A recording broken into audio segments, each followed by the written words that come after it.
بھروم تھانے کے بڑے منشی محمد رمضان لاشاری کی پروموشن کی تقریب میں سیاسی سماجی معزز شخصیات صحافیوں اور مختلف اضلاع کی تنظیموں کے سربراہان سمیت 100 سے زائد افراد نے شرکت کی۔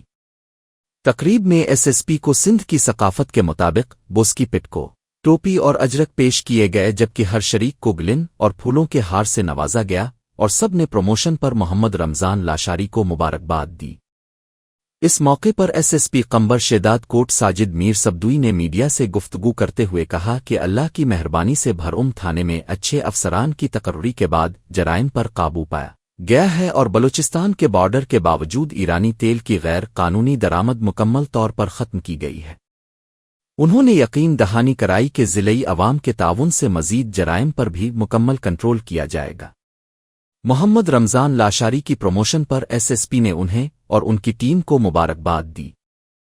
تقریب میں نوابزادہ میر نادر علی خان مگسی کے پرسنل سیکریٹری عبدالحمید کمبو، میر خادم حسین پی ضلعی سینئر نائب صدر ڈاکٹر غلام حیدر کوکر، میر نوید حسین بروہی، سعید احمد پی ٹاؤن صدر نادر حسین مگسی، تعلقہ ایجوکیشن آفیسر غلام عباس مگسی، مشوق علی، غلام شبیر، محمد اسحاق، غلام سرور کمبو، نانو شمیر فقیر، فدا حسین، ریاض حسین، نصیر احمد، دامن علی، انور علی، صدام حسین سولنگی، عبدالقیوم کوسو، غلام محمد، رحمت اللہ، محمد بچل اور دیدار علی مگسی سمیت 100 سے زائد افراد نے شرکت کی۔